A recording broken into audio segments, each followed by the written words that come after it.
Order. Cassandra, you want to call the roll, please? Of course. Secretary Chaudhry is present. Mr. Derenberg is absent. Vice Chair Eberhardt is present. Chuck Boyd as designee for Secretary Flora. Present. Mr. Kathari is absent. Ms. Lala is present. Krishna Talur as designee for Dr. Wright. Present. And Chair Casemeyer. Present. Thank you. You have a quorum, Mr. Chair. So we did have a revision to our agenda, which I think you all received yesterday. And we do have one person who would like to make comments. So we will bring them in out of the waiting room, Mr. Chair. We have Ariel Escobar with the Judith P. Hoyer Montessori School. Ooh. Welcome.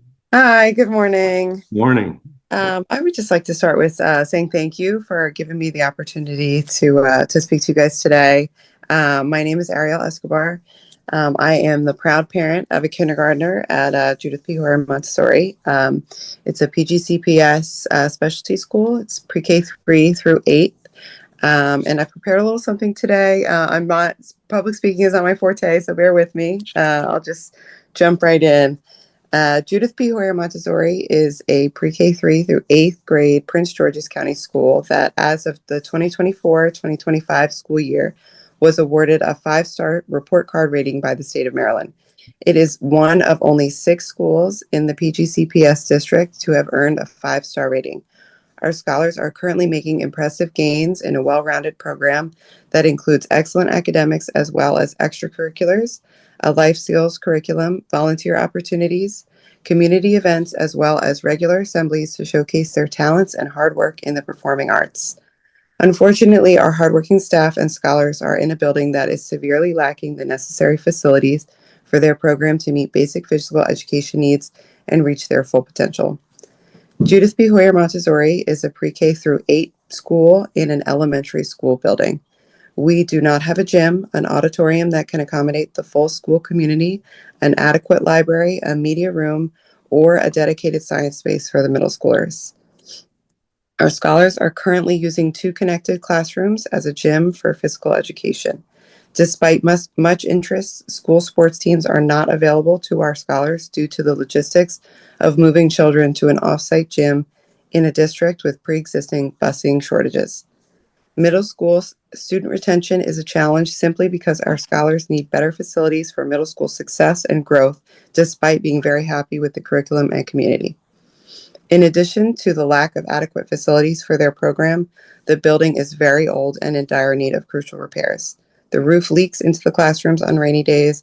Mold and water damage is visible on the ceiling panels. Drinking water outlets require lead remediation, and there are vermin seen scurrying behind the furniture and along the walls during school hours, despite keeping an impeccably clean school. Our building is beyond its lifespan. When we moved into this building over a decade ago, the school board promised it would only be a short-term 2-year stepping stone to a larger, more appropriate facility for a pre-K through 8 program. Yet we are still here. We are one of 6 5-star schools in Prince George's County. It's time our scholars and staff are given adequate facilities so they can continue to succeed even further. Judith P. Hoyer Montessori is currently located on a very large parcel of land in a central location to our community. So we are asking to be evaluated and considered for a new building at our current location during Phase 3 of the PGCPS Capital Improvement Plan. Thank you so much for your time and consideration. Thank you for coming. Thank you. Comments? Any questions for Ms. Escobar? Alex, you have any thoughts, or do you know anything about this situation at all?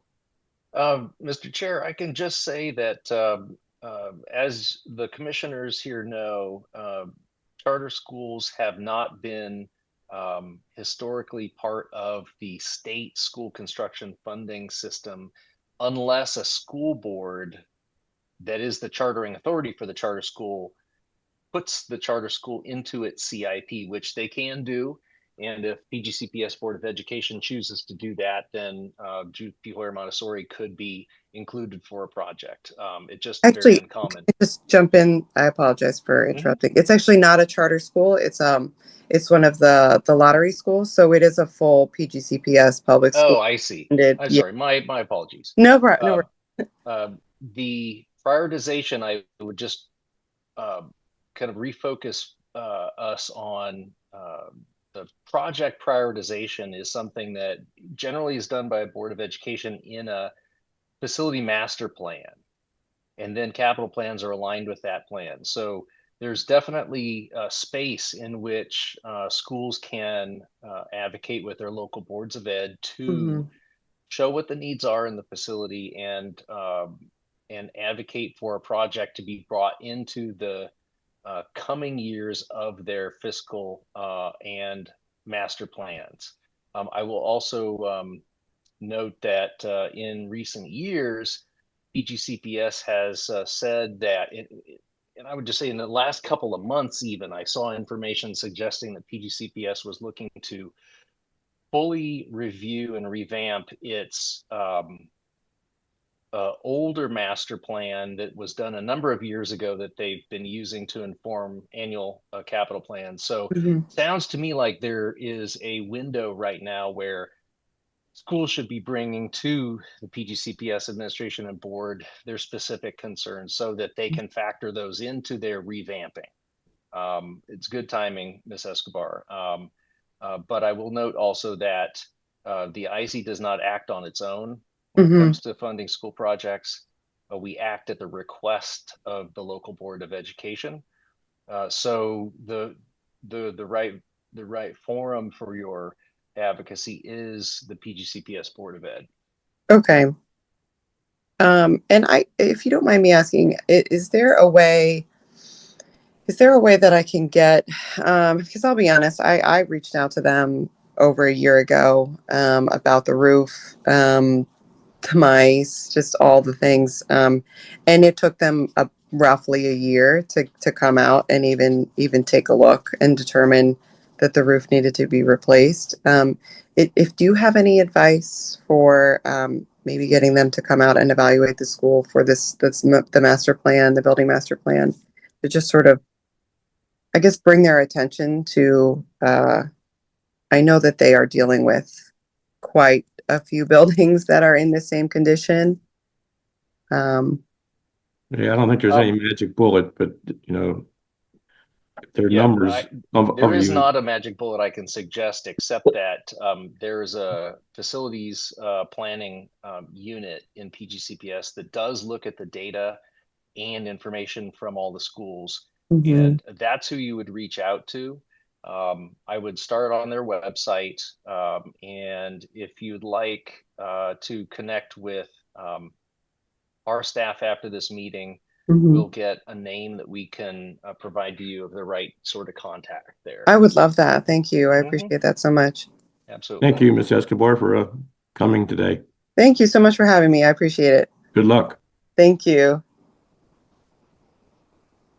Move on to Alex's Executive Director's report. Alex. Yes, thank you, Mr. Chair, and good morning again to you, Madam Vice Chair and members of the Commission. It's great to see you on this windy spring morning, and at least the snowcrete is gone. First, I'd like to provide an update about the fiscal year 2027 budget and the current legislative session. Over the past 4 weeks, I and IAC staff have successfully presented to the key legislative committees regarding school construction needs statewide and the operating and capital budgets proposed by Governor Moore for the IAC for fiscal 2027. Although the legislators did not signal any capacity for adding to either budget, I also did not see any signals that the General Assembly is looking to reduce either budget from the current and proposed levels. It appears at this time that both budgets for fiscal 2027 will likely be around the same as they were for fiscal 2026. I admit this is not the desired outcome for our counties and school districts and the IAC. Increased support will be needed to achieve the IAC's mission. However, considering that the state must close a deficit of at least $1.5 billion for fiscal 2027. Nominally flat funding is far from a disastrous outcome, at least if it does not persist for years. And there are legislators advocating for an increase in our capital budget. Senator Paul Corderman of Western Maryland, along with Delegate April Miller of Frederick County, have introduced bills this session, specifically Senate Bill 934 and House Bill 1329, to increase the annual legislative target for school construction funding to $550 million from the current $450 million, starting in this coming fiscal year. Even if their bills do not pass, they are helping to bring greater visibility to the funding gap.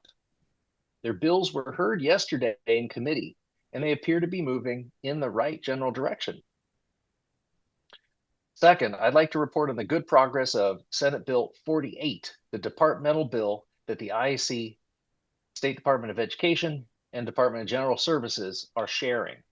This has been a very effective team effort by our interagency partners at MSDE, DGS, and IAC staff, because last week, Budget and Taxation Committee unanimously approved it, and it was then approved in its second reading on the Senate floor 2 days ago. In recent weeks, I conducted negotiations with the Maryland Association of Counties, Maryland Association of Boards of Education, and the Superintendent's Association to address concerns and questions they had raised about the bill. And as a result, we submitted amendments to the sponsoring committees to adjust some provisions. In the Senate this week, there were no questions or concerns raised about the bill as amended. I expect that the Senate bill will cross over on March 23rd. The House should be on a positive path towards success by the end of the session. Third, today I'd like to give a quick shout out this month to our tiny but powerful IAC finance unit. In the last 30 days, not counting invoices for our non-public program, the finance unit has processed 50 LEA and vendor invoices totaling $27.5 million. Considering that we are down a couple of people due to challenges in hiring to fill vacancies, this is impressive work. And I thank this team of a very small number of folks for their hard work and great results. Finally, I'd like to comment on the significant mid-cycle adjustment to the state cost shares that I and staff have proposed in today's agenda. This proposed adjustment is to address some characteristics of our 3 decades old state local cost share system that Mr. Mike Wall of Kent County analyzed and shared with us. He essentially showed that our 7-factor formula does not adequately take into account the limited capital project purchasing power of the small tax bases that the lowest wealth small counties have today. While the formula may not have been as problematic 30 or 40 years ago when it was first established, the tripling of the real costs of school construction since then have made it much more problematic now. A truly comprehensive set of improvements to the formula would require a complete revamping of the formula, and that's something we did not have the time or capacity to do prior to the start of the fiscal year 28 CIP cycle this July. In order to provide some relief to the lowest wealth small counties starting in fiscal 28, staff are proposing the addition of an 8th formula factor that will boost the state share of lowest wealth small counties. This proposal is in item 10 of your agenda today. Does it address everything everyone might want to change in the formula? No, but it makes an improvement in the short term for the counties that have the least to work with locally. And it is something that the IAC can do on its own authority now in time to make a difference for the fiscal 2028 CIP cycle. Doing so will give us some time to further research options for making more extensive changes to the state local cost share system in coming years. Key to this small but meaningful improvement to our system is that it does not affect the allocation at the LEA level. So it does not mean that the annual allocations to the other LEAs must decrease at all. It only allows these lowest wealth small counties to put more of their state allocation into their #1 top priority project, even if it takes a number of years to be reimbursed. This concludes my executive director's report for today, and I'm happy to answer any questions you might have. Any questions for Alex? Thank you, Alex. The consent agenda. Alex, anything you want to point out for us? Mr. Chair, this month we have contract awards and informational item that shows an approval from the past 45 days of an extension on a roof HVAC project, some reversions, and a name change notification. Nothing of particular significance other than these kind of regular items. Thank you. Do I hear a motion to approve the consent agenda?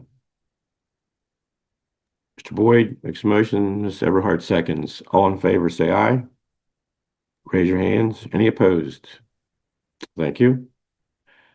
Item 3, IAC staffing update presentation. Cassandra? Thank you, Mr. Chair. We are going to put up some slides. This is an informational item. It doesn't require IAC action. It has been a little while since we've presented information to the Commission about the IAC staff. And so, Mr. Chair, you and I had discussed that it would be valuable to provide some basic information about our current staffing and operating budget. This first slide is from the DLS operating budget analysis for fiscal year 2027, but it's largely consistent with our IAC operating costs for the last several years. You can see that over half of our operating dollars go to the School Safety Grant Program. It's the only IAC program that's funded with operating versus capital dollars. Of our true operating costs, of our non-grant costs, the vast majority is for staffing, as you can see in the orange piece of the pie. And we do have some minor costs for other services like supplies, vehicles, training, and administrative expenses.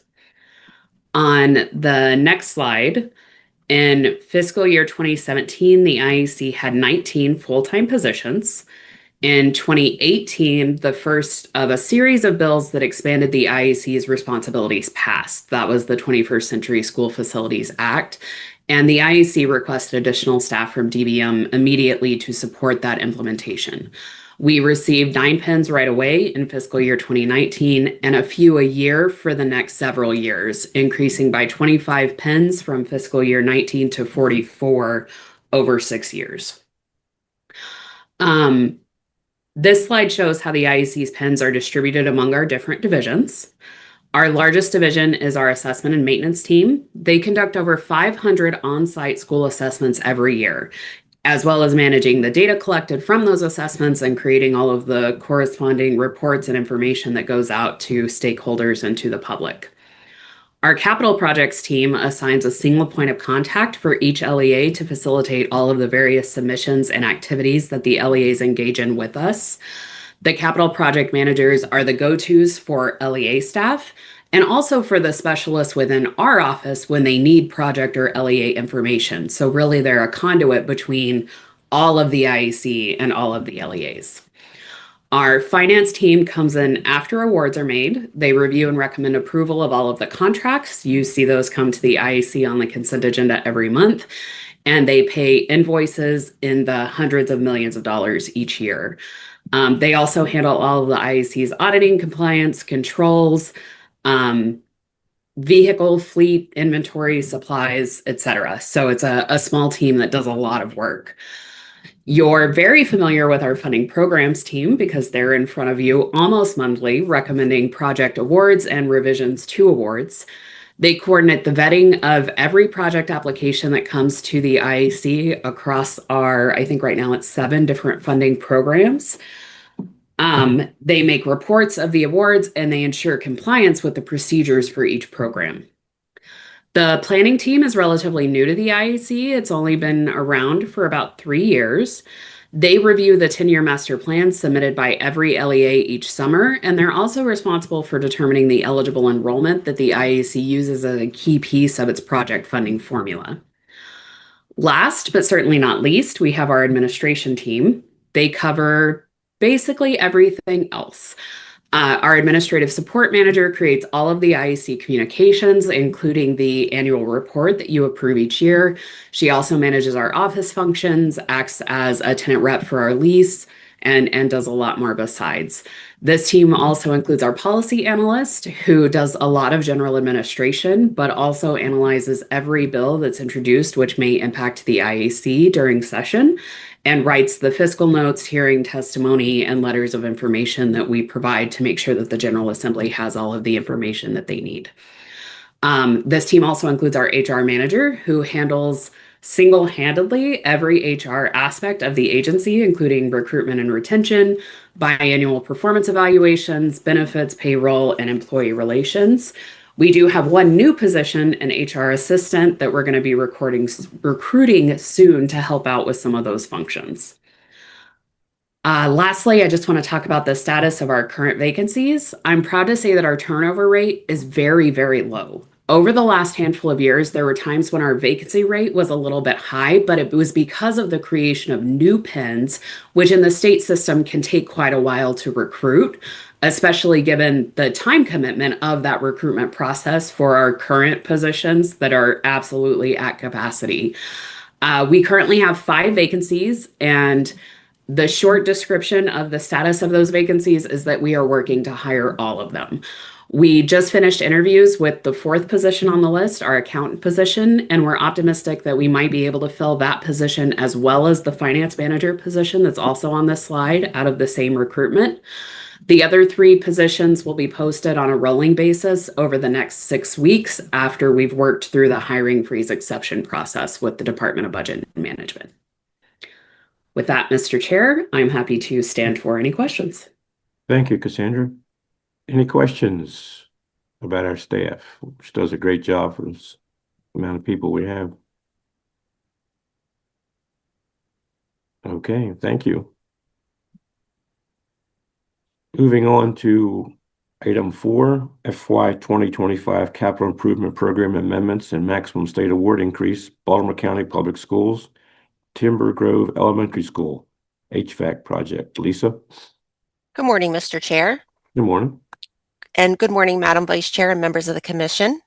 On February 11th, 2026, Baltimore County Public Schools informed IAC staff that bids received for the Timber Grove Elementary School HVAC and Open Space Enclosure project came in higher than anticipated.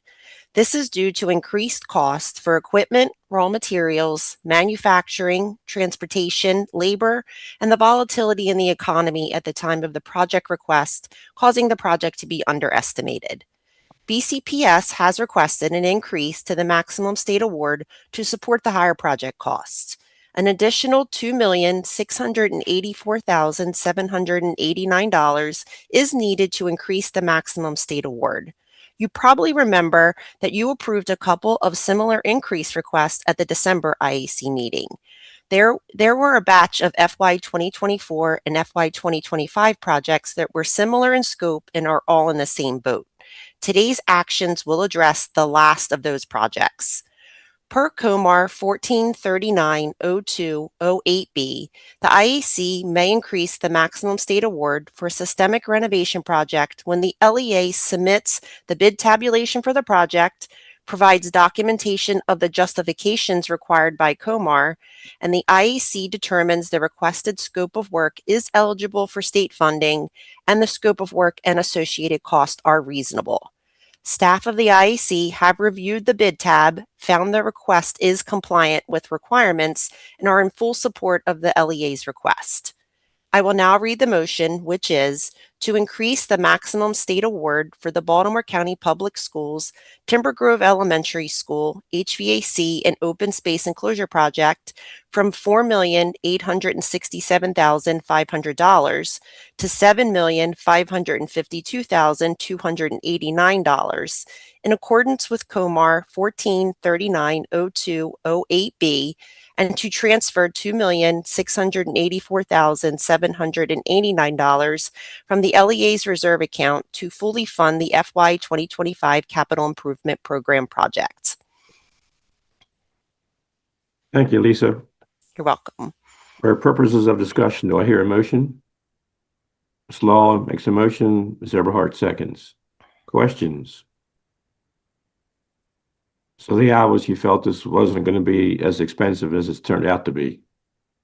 Correct. Yes, this was in a group of projects that were all around the same idea and were a little bit underestimated with inflation and other costs that have increased costs that have arisen. Mm-hmm. Any other questions? Mr. Chair, I've got a quick question in line with that as well. It sounds like we've got a couple here for Baltimore County for requesting increases. And Lisa, I guess, was these prior estimates that maybe were a couple of years in advance, and as when the project eventually got funded, there was additional costs with labor and materials and escalation costs there that caused us to increase significantly some of these projects? Yes, that's correct. I believe the estimates probably originated starting in 2022 and maybe a few additions in 2023 when they were making the request in the CIP. So definitely a few years old. Gotcha. Okay. And yeah, I know that here at DGS, we try to factor in with our cost center to try and put in escalations in there for foresee, but sometimes there are unforeseeable events that, especially post-COVID, that cause significant increases in labor and material costs. And then there's tariffs as well. So we can certainly understand that. Thank you. Any other questions? All in favor of the motion, raise your hand or say aye, please. Any opposed? Thank you. Item 5, FY 2024 Capital Improvement Program Amendment, Maximum State Award Increase and Contract Provision Revision, Baltimore County Public Schools, White Oak Special Education Mechanical System Report. Lisa? Thank you, Mr. Chair. Baltimore County Public Schools informed IAC staff of a second project where bids received came in higher than anticipated. The HVAC and open space enclosure project at White Oak Special Education School came in higher than anticipated, and for the same reasons. BCPS is requesting an increase to the maximum state award in the amount of $3,558,869. Staff of the IAC have reviewed the bid tab for the project, and it meets the requirements for a maximum state award increase as set forth in COMAR 14390208B. Additionally, the construction contract was previously approved at the March 13th, 2025 IAC meeting, and BCPS has requested a contract revision to accurately reflect the adjustment to the state and local participation amounts pending approval of this MSA increase. I will now read the motion, which is to increase the maximum state award for the Baltimore County Public Schools White Oak Special Education School HVAC and Open Space Enclosure Project from $6,191,200 to $9,750,069 in accordance with COMAR 14390208B. To transfer $3,558,869 from the LEA's reserve account to fund the FY 2024 Capital Improvement Program project, and to revise the previously approved contract award to Towson Mechanical Incorporated to accurately reflect the adjustment to the state participation from $6,191,200 to $9,129,890, and local participation from $6,941,800 to $4,003,110 in the contract amounts. Thank you, Lisa. For purposes of discussion, do I hear a motion to that effect? Mr. Lawler makes a motion. Secretary Chaudhry seconds. Any questions to Lisa? So if this project had been as expected and been lower, the extra monies would go into the reserve account for Baltimore County? Correct, Mr. Chair. Those funds are currently in their reserve account from previously canceled projects or different projects, different scopes of projects that came in under budget at contract approval. Mm-hmm. So this is Baltimore County's effort of working through using up those reserve funds. And then anything additional left over, they will be able to use in this year's CIP to fund some of their lower priority projects. Now, how long does the money stay in the reserve account? Is there a finite period or? I will refer to, sorry, yes. Mr. Chair, per statute, the money stays in their reserve account for 2 years. If during that 2 years it's applied to a project and reverts again, the 2-year clock starts over. Okay. So it will keep getting recycled back to the LEA as long as it gets applied within 2 years of its reversion. Okay. All in favor of the motion, say aye or raise your hands. Any opposed? Thank you. Item 6, FY 2025 and FY 2026 Capital Improvement Program Amendments, Baltimore County Public Schools, Fullerton Elementary, HVAC Roof and Open Space Enclosure Project. Lisa? Thank you again, Mr. Chair. Baltimore County Public Schools was awarded funding through the FY 2025 Capital Improvement Program for the HVAC Roof and Open Space Enclosure Project at Fullerton Elementary School. The project went through the design process and moved forward with bidding. They received feedback from contractors looking to bid the project that the scope was complex and more time would be needed for construction than had been outlined. BCPS decided to withdraw the project from bidding to reevaluate the scope and schedule, which has caused the project to be delayed. BCPS has requested to remove this project from the FY 2025 CIP and amend the FY 2026 CIP for it to be included to allow additional time to do the evaluation and complete the project. Without this rescission and amendment, the project will exceed the 2-year statutory limit and have to be rescinded pursuant to law in May.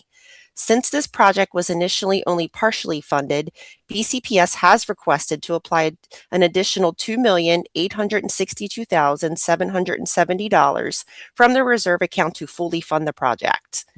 I will now read the motion, which is to cancel the Baltimore County Public Schools FY 2025 Capital Improvement Program Fullerton Elementary HVAC Roof and Open Space Enclosure Project, rescind the $4,267,230 award, and to transfer the rescinded funds to the LEA's reserve account, and to amend the FY 2026 CIP to include the Fullerton Elementary HVAC Roof and Open Space Enclosure Project and award a total of $7,130,000 of reserve funds to the project.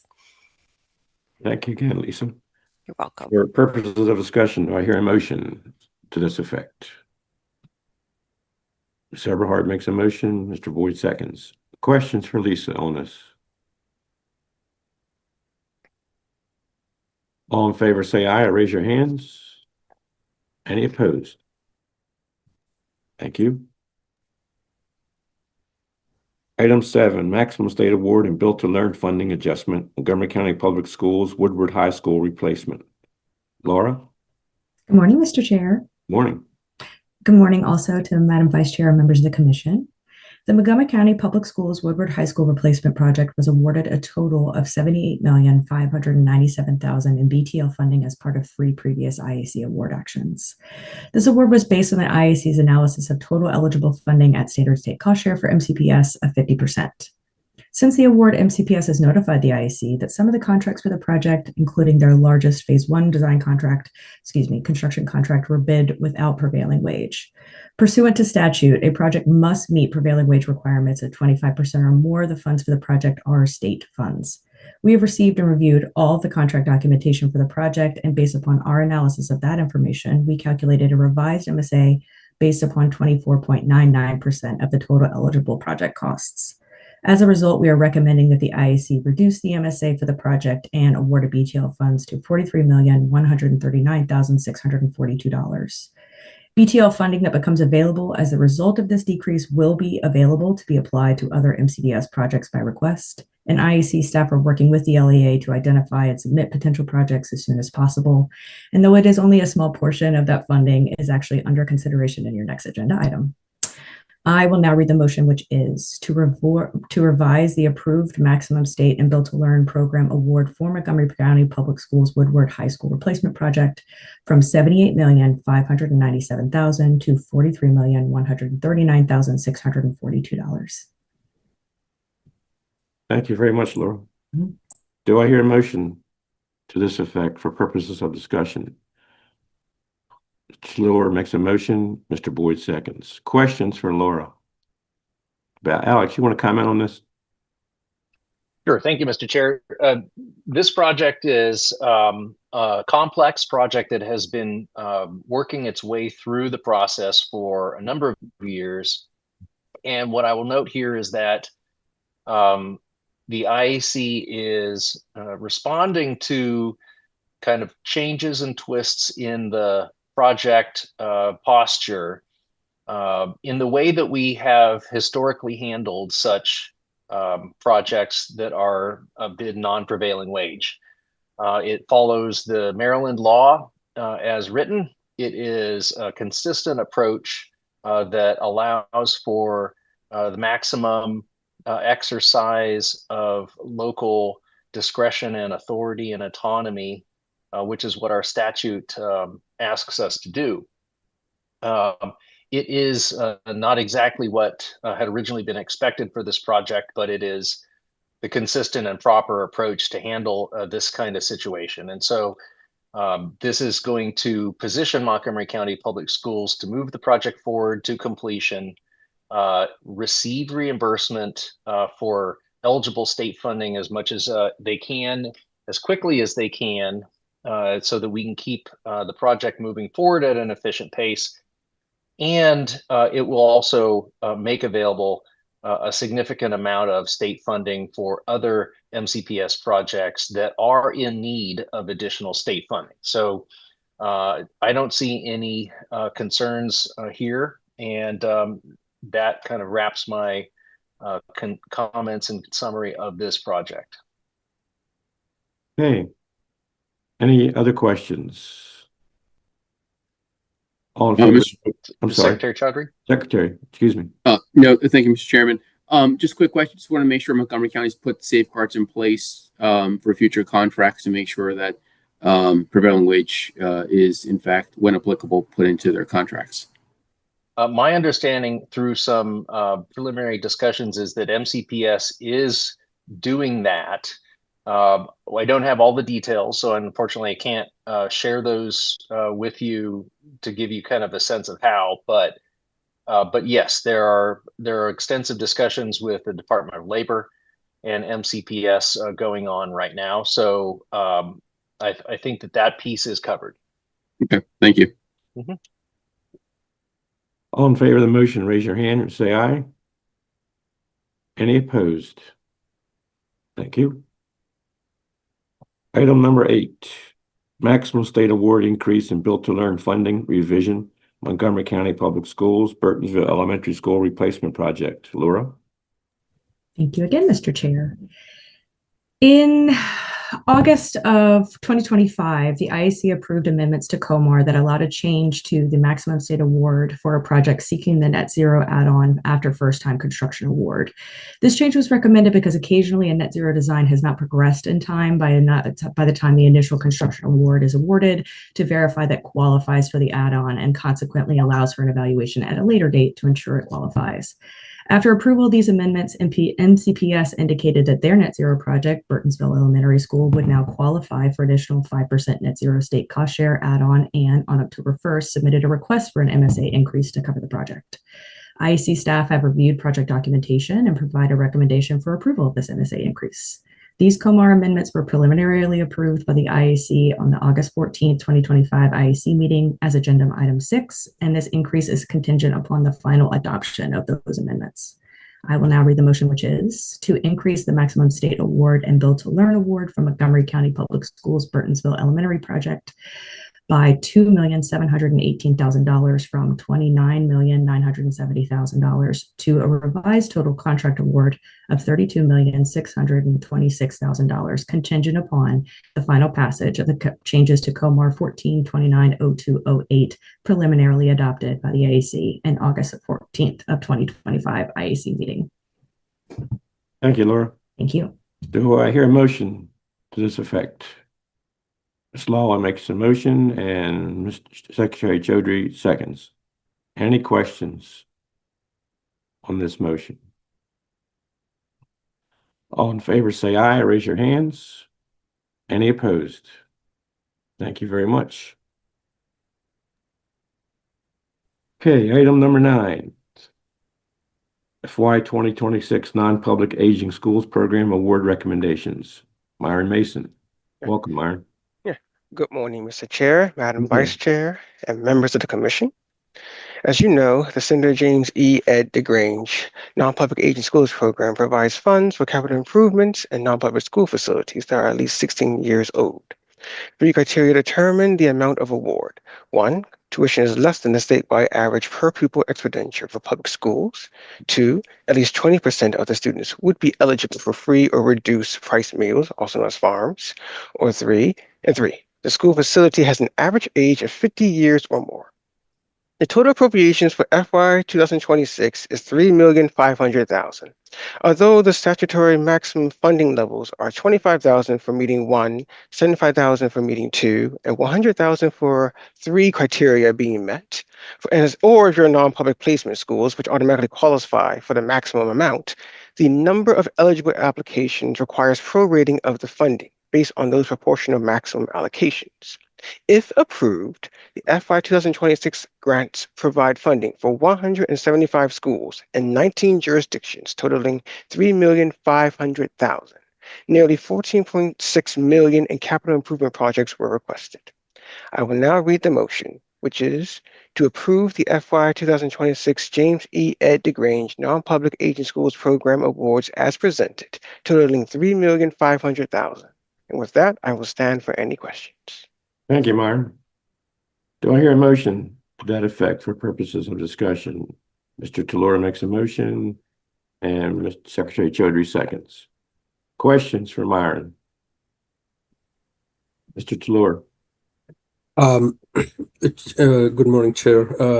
I don't have questions, but I do want to acknowledge the work that IAC and the Office of School Facilities does each year in the administration of this program.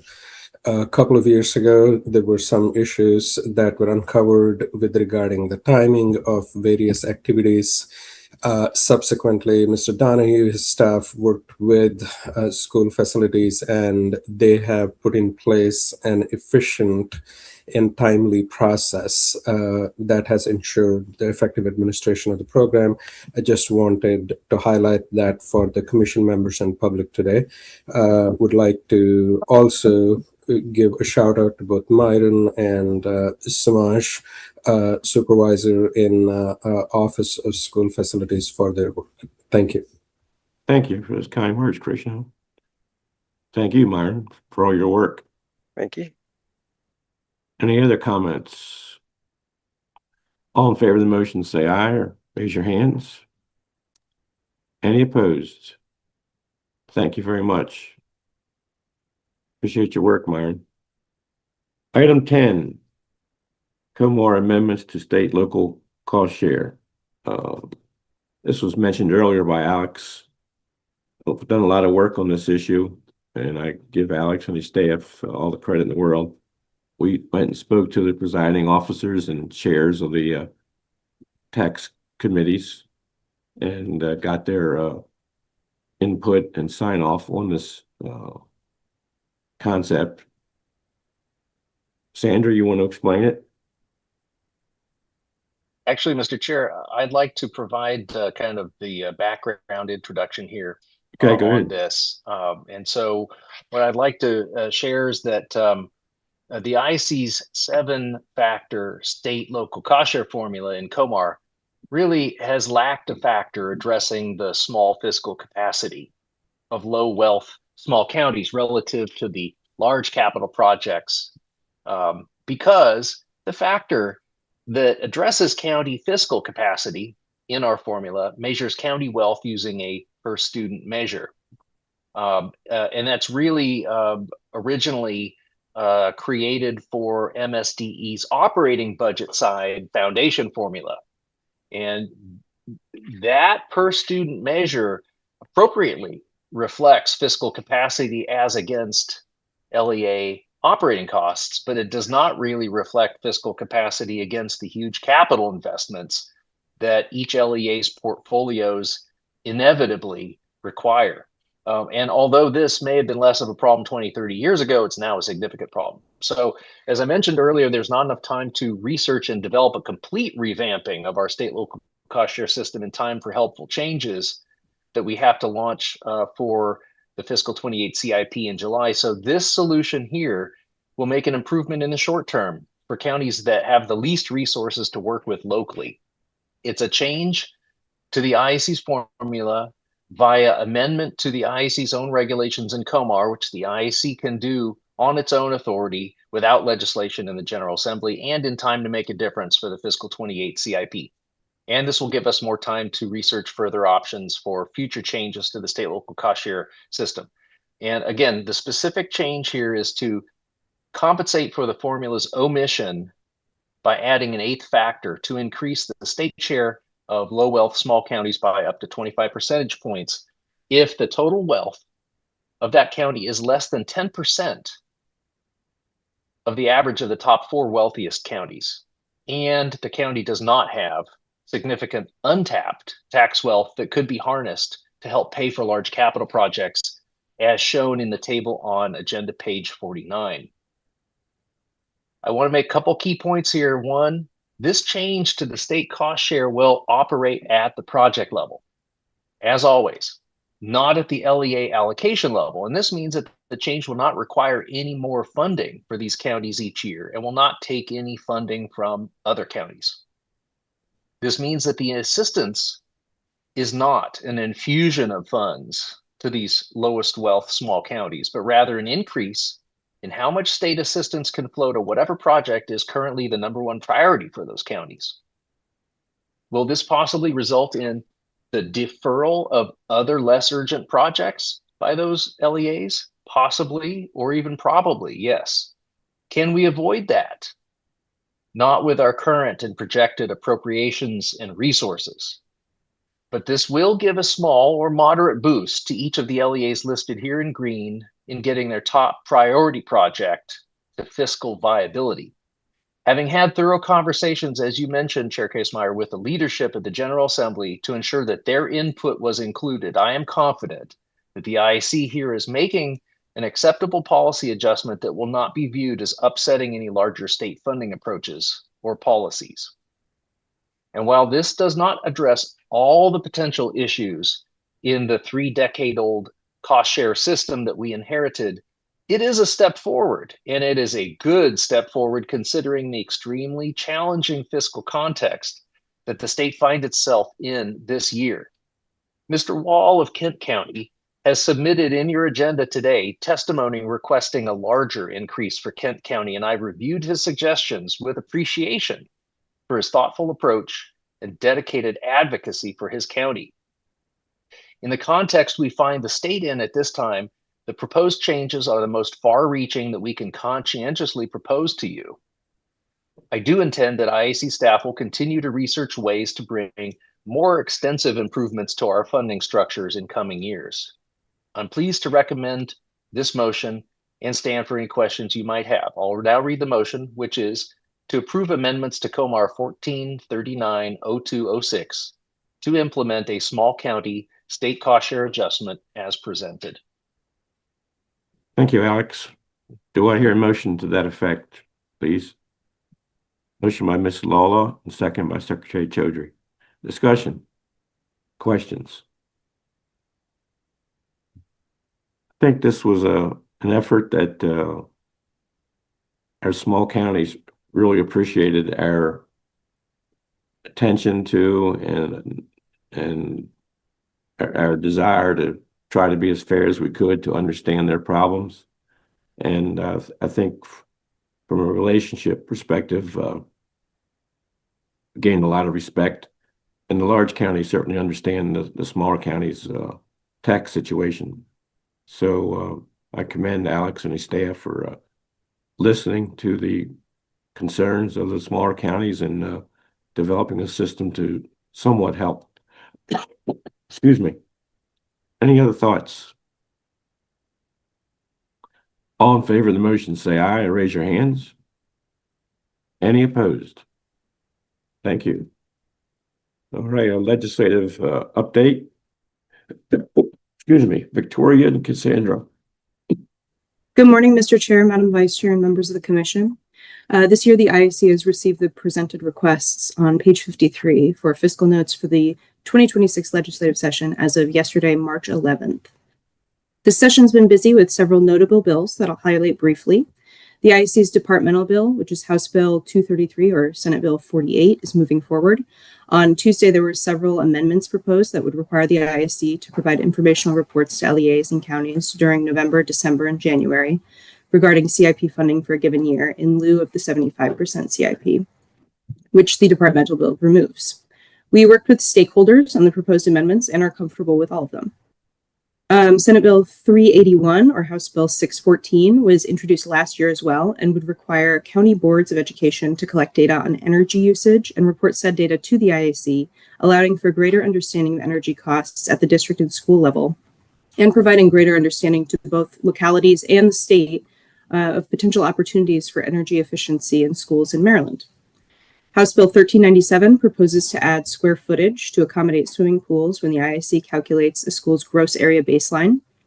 Staff are working with the sponsor to create amendments that will establish an interim work group to explore appropriate policy options and mechanisms. House Bill 1000 deals with the school mapping standards drafted by the IAC and proposes increasing the coverage of school maps to include a 1 mile radius surrounding the school for the purposes of protecting children who may be susceptible to elopement or wandering out of the view of caregivers and teachers. This proposed legislation is part of a larger bill package consisting of 5 bills known as LEAD, or Layla's Elopement Awareness and Dissemination Act. These bills are being proposed to help address issues related to child elopement and specifically to help children with autism and other disabilities. Finally, Senate Bill 934 or House Bill 1329 is a proposed bill that would increase the annual school construction funding goal to $550 million, increasing the current mandated allocation by $100 million. Notably, due to the number of CIP requests in a given year, far exceeding the available funding, IAC staff estimate that this bill would have a significant impact on school construction in the state with no associated increase in operating costs. All around, there are several bills that might impact the IAC to varying degrees, and we'll monitor their progress and keep you informed. We'll be happy to provide another legislative update at the April meeting, which will take place only a few days prior to the last day of session, and that will give a better idea of which bills seem to be moving forward and will likely pass. Thank you, Victoria. Excuse me. Any questions for Victoria? Are there any bills that we oppose that appear to have a chance of passing? I can throw that to Alex, but I don't believe so at this time. There were previously ones, but where there was one that was withdrawn. Okay. Yeah, I think this is a complete summary, thank you, Victoria, of all the bills that are currently sort of relevant and in play.